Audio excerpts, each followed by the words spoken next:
আমাদের আজকের রেসিপি হচ্ছে চিকেন ডাম্পলিং অথবা ঝাল কদম। দেখেই বুঝতে পারছেন খুব সুস্বাদু ও লোভনীয় দেখতে লাগছে। তো আসুন এটা কীভাবে খুব সহজভাবে বানিয়ে নেওয়া যায় আমরা দেখে নিই। প্রথমে আমরা 1 বাটি বাসমতি চাল ভালোভাবে জল দিয়ে ভিজিয়ে নেব। 15 মিনিট পর জল ঝরিয়ে ভালোভাবে একটা প্লেটের মধ্যে ছড়িয়ে নিয়ে নুন মাখিয়ে রেখে দেব। এইবার আমরা 400 গ্রাম চিকেন কিমা নেব।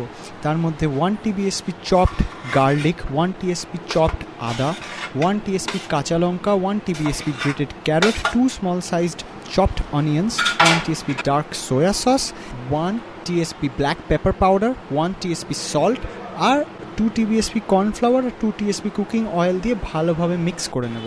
অ্যান্ড এই যে ইনগ্রিডিয়েন্টসগুলোর ডিটেলসগুলো আছে এগুলো আপনারা আমাদের ডেসক্রিপশনে পেয়ে যাবেন।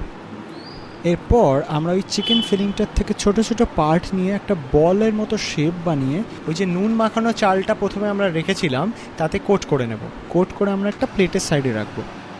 এরকমভাবে যতগুলো আমাদের বল তৈরি করা যায় চিকেন ফিলিং আর রাইস দিয়ে এরকম আমরা বানিয়ে এক সাইডে করে রেখে দেবো।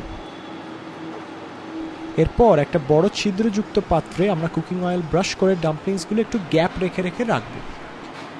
দেন গ্যাস লো টু মিডিয়াম ফ্লেমে অন করে একটা কড়াইতে জল দিয়ে এই ছিদ্রযুক্ত পাত্রটাকে বসিয়ে একটা চাপা দিয়ে দেবো।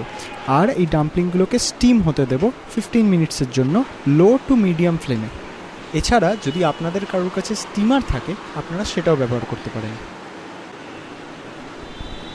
15 মিনিট পরে আমরা চাপাটা খুলে নেব। খুলে নিয়ে ডেকোরেশনের জন্য যে কোনো ধরনের একটা ফুড কালার নিয়ে প্রত্যেক কটা ডাম্পলিংয়ের ওপর 1 ড্রপ করে দিয়ে দেবো। আমরা এখানে ইয়েলো ফুড কালার ইউজ করেছি কারণ এই ধরনের ডাম্পলিংয়ের সঙ্গে ইয়েলোটা ভালো কন্ট্রাস্টই দেখতে লাগে। এরপর আমরা আবার 5 মিনিট ডাম্পলিংগুলোকে স্টিম হতে দেব। তারপরে আমাদের চিকেন ডাম্পলিং রেডি। এবার আমরা জাস্ট প্লেটে তুলে নিয়ে সুন্দর করে গার্নিশ করে সার্ভ করব, কারণ আমাদের চিকেন ডাম্পলিং কিন্তু তৈয়ার হ্যায়। যদি ভিডিওটা আপনার ভালো লেগে থাকে তাহলে একটা লাইক দিয়ে দেবেন, একটা কমেন্ট করে জানাবেন যে কেমন লাগলো, আর অবশ্যই চ্যানেলটাকে সাবস্ক্রাইব করবেন। ওই যে লাল বাটনটা আছে ওটার মধ্যে চিকেন ডাম্পলিং ছুঁড়ে মারুন আর চিকেন মাঞ্চুরিয়ান আমি জানি না যেন ক্লিক হয়ে যায়।